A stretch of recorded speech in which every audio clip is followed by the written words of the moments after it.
Facebook and Instagram have about 3 billion and 2 billion users a month, respectively. No single country in the world is home to that many people, and it's why Meta, which owns them both, attracts fierce scrutiny from governments and critics. And that was before terms like generative AI became commonplace.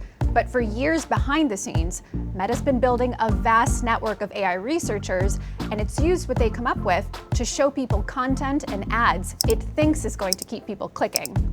That's not always worked out for the best. The company's long been accused of having an outsized influence on the spread of disinformation and social unrest far beyond the shores of its Californian headquarters.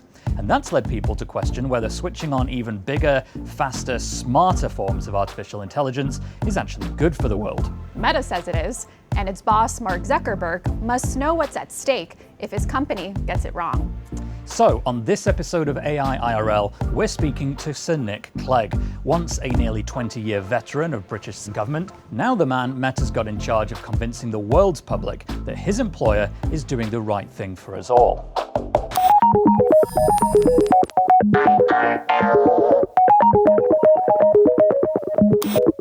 So Nick Clegg, it's great to have you here. Thank you so much for joining us. Now, the Brits watching will remember you as the leader of the Liberal Democrat Party from your time in government. You were at one point the Deputy Prime Minister here in the UK, but for years you've been at what was Facebook, now Meta.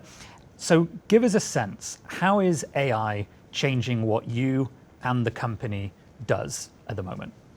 So in one sense, it's a continuation because AI, of course, AI is not, I know the hype almost suggests as if it's just been invented yesterday, but of course it's been talked about since the 1950s. And as far as Facebook, now Meta, is concerned, almost every aspect of what you see on social media is in one way or another affected by, ranked by, sorted by AI, and has been for many years. And we've, as a company, have long had a pretty strong pedigree in cutting-edge AI research, which we then open source. We have open sourced and shared over 1,000 AI databases and models over the last decade or so, and quite a lot of the foundational technology that's used in the industry. PyTorch, for instance, the sort of AI libraries was devised by Facebook researchers. That all being said, I think clearly generative AI, the development of these large language models, and now these image models, is a qualitative step in a new direction. And that, in terms of particularly the work that I do, is of course accompanied by a lot of time and thought is invested into how you can innovate with generative AI in a way that is responsible, that is safe, that is thoughtful, and we do that very openly and collaboratively with researchers, with academics across the industry, and of course governments are trying to grapple with this, and they're trying to work out whether and in what way they should regulate.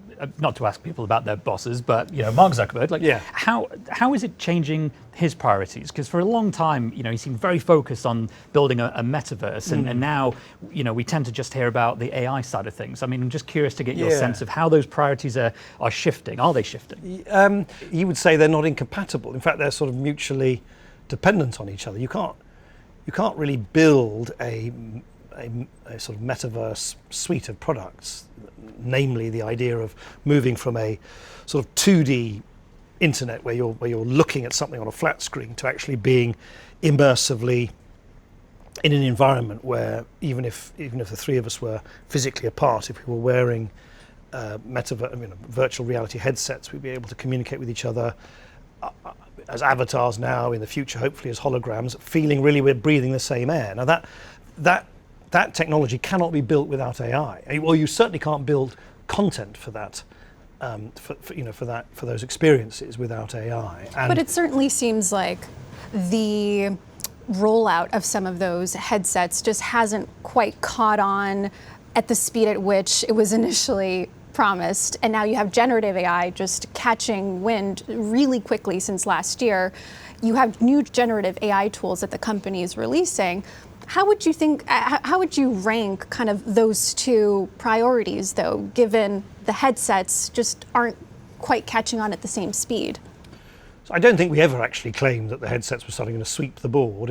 That would be wholly unrealistic. You don't build Rome in a day. You certainly don't build a new computing platform in a few months either. We've always accepted this as a long-term investment. And by the way these things catch on tend to go in waves. I mean, I've read about ChatGPT exploding, and then particularly when kids started going left the end of term and went on summer holidays, it subsided in terms of its user base. These things fluctuate. I think, as I said earlier, AI is not new for us, but at the same time, I think I wouldn't look at generative AI as a kind of just as a product. It's not an app. It's not a piece of hardware. It's much more foundational than that. It's like an operating system. It's a completely different. It's the sort of scaffolding, the infrastructure. I'm mixing my metaphors. I hope you know what I mean. So how are these changing some of Meta's core products then? You talked about the generative AI that's going to form a core part of the business. Can you just sort of talk us through? I know a lot's new at the moment. What is changing there?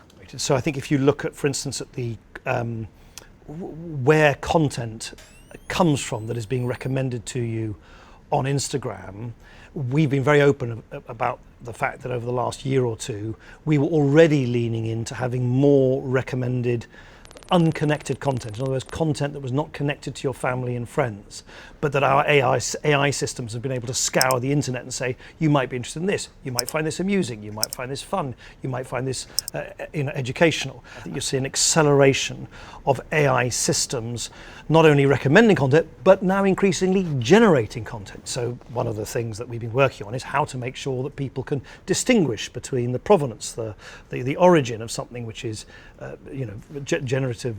generated by AI rather than generated by human beings. So we will have visible, clear watermarks on the photorealistic imagery that people will be able to use in something called /Imagine, which is our photorealistic tool integrated into Meta AI, which is our sort of Meta sort of ChatGPT equivalent, where you can ask it anything from a restaurant recommendation for this evening to how to plan your next summer holiday. And this is going to be baked into Messenger, into WhatsApp, into things like that. Exactly, and I was going to say, and all of that gets then baked into all of the platforms, into the messaging apps as well as the social media apps. And then again, I think this is a new departure, not entirely new. Some companies look at character.ai, for instance, they've tried this, is we will be leaning into the development of AI characters, personae, from Jane Austen to, a Tom Brady style, sports says a lot about expert. your taste right now. Well, it's a big range there. So as more people start to use these tools, which sound really exciting, I imagine that creates a really robust data set to train these models. Do users have the ability, though, to opt out if they don't want to be part of that training set? Yeah, they do, and they have the ability to, for instance, delete the data which they have when they're interacting with some of these AI characters, these AI personae that I spoke about. And those personas, sorry, just to interrupt, but are they an alternative to having a friend? Are they can you message someone that you wish existed and who doesn't, or is this an existing? Well, I think it'll be very interesting.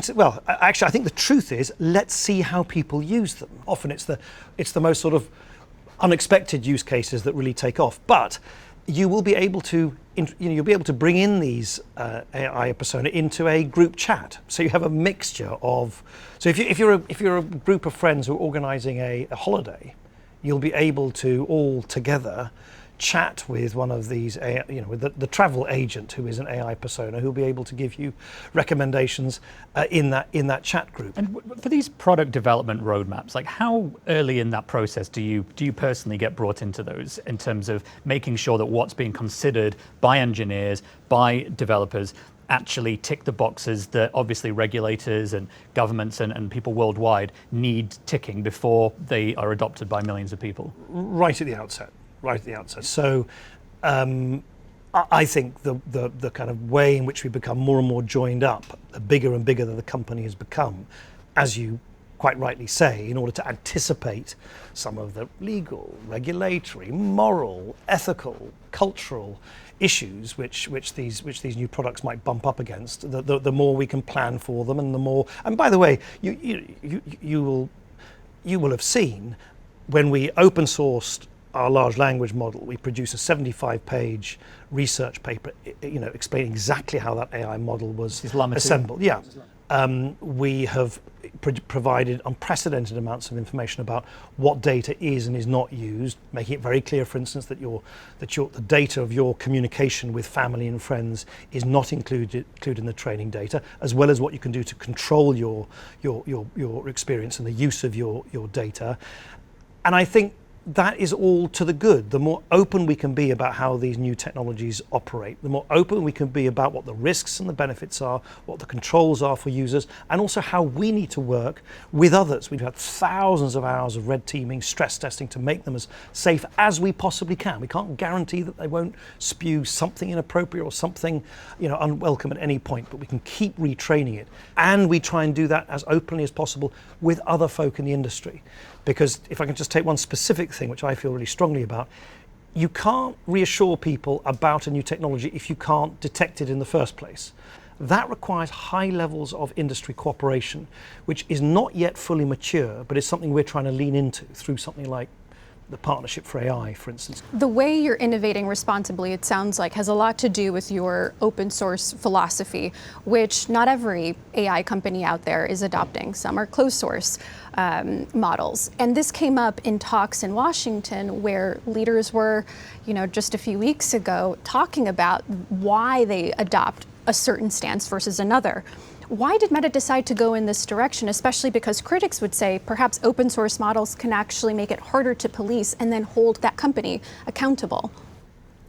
Yeah, we see it very differently. Firstly, I should stress, one shouldn't get theological about this. There's space for closed models and open models. And by the way, we don't open source some models and tools where we think it would be ill-judged to do so. Just over the summer, there was an AI tool that our researchers came up with, which can take literally a snippet of your voice and then extrapolate it absolutely perfectly. And of course, that would be irresponsible to open source instantly. I totally understand, and I really don't mean this critically, I totally understand why for other companies, it is a competitive advantage to keep it as a proprietary property, which you then charge basically people to access. We just literally flip that round. We think that the more people use our generative AI tools, the more they will innovate and we'll be able to incorporate those innovations into our own products. So, we're a company, we're not a charity, we're not doing this just for sort of charitable purposes, though I do think it has a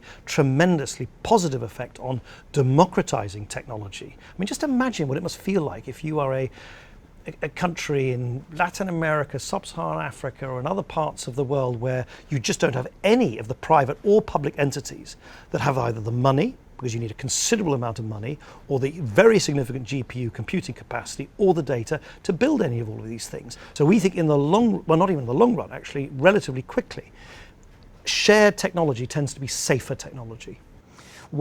Just moving things on forwards a little bit here, there's a really interesting bill that's working its way through Parliament here in the UK as we speak. And one of the things, it's called the Online Harms Bill, and one of the things that it deals with, obviously, is, as you know extremely well, is online harms and keeping social media companies responsible online. And there's an interesting line in it that essentially threatens leaders of companies with prison, essentially, or punishment for failing at their companies to keep their companies from causing online harms. And I'm just curious to get your sense of whether that is an appropriate threat, do you think? Is it overkill? And do you think holding execs personally liable could be helpful? So I think this issue of liability, which of course is not new, you see it in the banking industry and pharmaceuticals. Sure. It's not. I really do think the devil is in the details. It clearly would be both unworkable and absurd. Yeah. The notion that that Mark Zuckerberg could go to jail? Well, not that. That the United Kingdom is going to lodge an extradition request to the authorities in California because there's one piece of content they don't like which has appeared on, in Instagram in the UK. That would not work. To be fair, that's not actually what the bill, as my understanding, says. It says something quite different, which is if there's systemic and repeated failure to even cooperate with the regulator in question after repeated requests, and I think then even a court order, at that point, executives become liable. It seems to me that is not a wholly unreasonable approach to saying, in the absolute extreme case that a sort of rogue company refuses to engage with, refuses to cooperate, doesn't make any even best efforts, even after the regulator has gone to court. I think it's somewhat difficult to then suggest that is.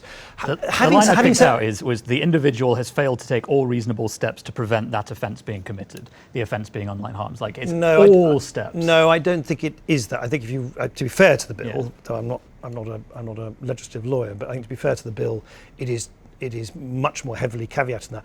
Having said all of that, I do think all democracies, including the United Kingdom, always need to be very mindful that where they legislate is where other, sometimes less scrupulous jurisdictions might choose to follow. And so one of the things that I sometimes feel is lost in the debate in a place like the House of Commons is that if you overdo it in legislation, then it's very easy for the Iranian authorities or the other less scrupulous authorities to say, well, if they're doing a version of this in legislation in democracy A, then why can't we do it in our country B?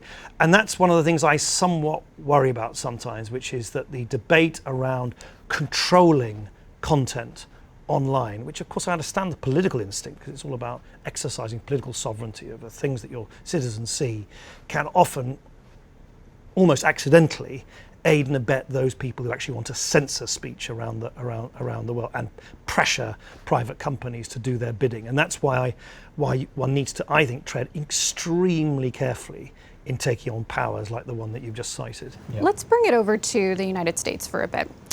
There's a fear among researchers and other experts that artificial intelligence could turbocharge misinformation and disinformation. And recently, you as well as some other tech executives had said that disinformation on platforms right now, even amid the rise of ChatGPT, isn't as bad as expected. What sorts of changes is Meta making to its algorithms and products to ensure that it's not caught off guard ahead of the 2024 election? Yeah, so this is an adversarial space, right? So people who want to, by the way, just to be sort of tediously semantic, we draw a distinction, just to be clear, between misinformation, which is where you're saying stuff that is partly false or slightly false, or it's deliberately designed to mislead, or it's accidentally designed to lead, to disinformation, which is the much more deliberate use, usually of fake accounts to interfere from outside into domestic elections. The key thing is when misinformation goes viral, and we have a number of increasingly sophisticated tripwires which say, this seems to be going viral. You might want to have a look at this, and then it's for independent fact checkers to decide. Is it too late by then? Would it be better to catch them before it gets spread?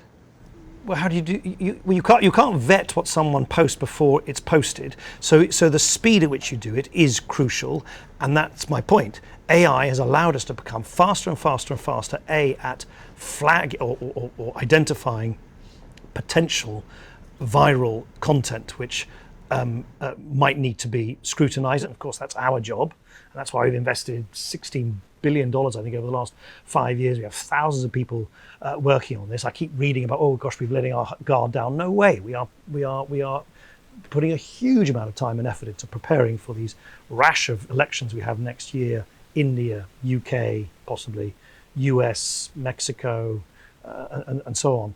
I think 2 billion people or thereabouts are going to voting booths next year. But the point is, our systems, in a sense, our systems shouldn't care about whether something is produced by AI or it's produced by a human being. If it's misinformation, it's misinformation. But I think it's right to anticipate that all of that will happen more quickly. I think that is a reasonable expectation. It's one we're sort of trying to plan for. Layoffs in the tech sector really rattle trust and safety teams, which includes a lot of the content moderators that deal with disinformation online. How has this affected the teams at Meta that are charged with ensuring Meta's AI models are in fact developed responsibly? So we continue to have, I honestly don't know what the precise tally is. Of course it varies over. We have around 40,000 people working on safety and integrity in our company. But crucially, the answer to your question is yes, absolutely.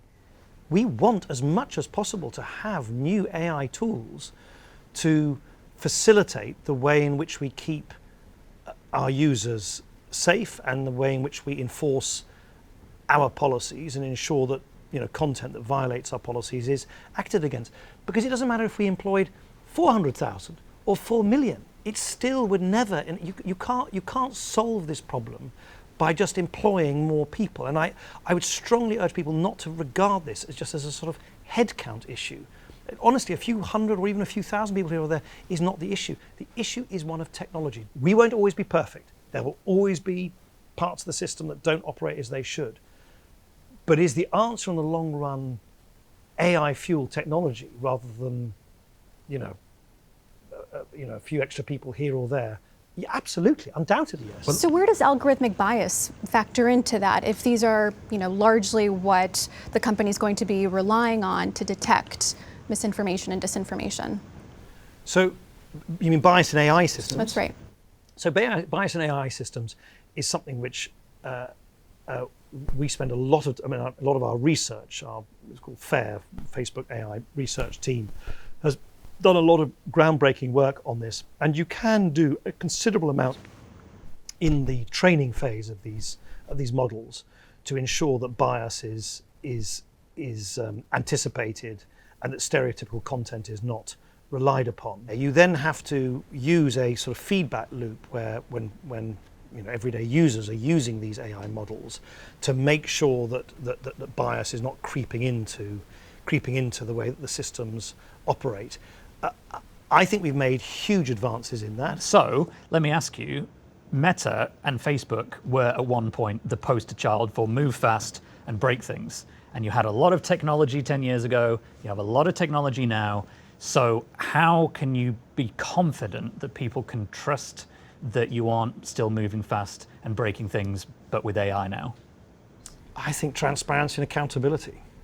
I think we need to be as transparent as we realistically can be and need to be held to account for how our systems operate. How should we hold tech companies to account, though? Well, let me give you a very good example. We're literally the only tech company that in exactly the same cadence as our financial results, every 12 weeks, we publish exhaustively data about the 2021 categories of content which under our community standards we don't want to see on our platform, and we're completely open about how good we are against terrorist content, hate speech, bullying, harassment, IP fraud, you name it, all of these different categories, and we stipulate where our systems have detected that content before any human being has reported it to us.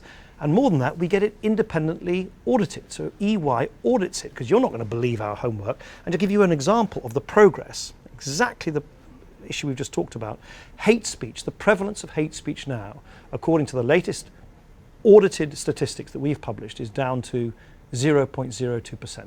That means for every 10,000 bits of content, if you were scrolling endlessly on Facebook, two bits of those 10,000 bits of content would be hate speech. And that is down by about 50-60% on where it was 18-24 months ago, for one reason only, because of AI. Because our AI systems have got so much better. Well, I think that is a very optimistic point to leave this on. Nick, it's been a great pleasure. Thanks so much for taking the time to come in and talk to us today. Thank you. Thank you. IRL.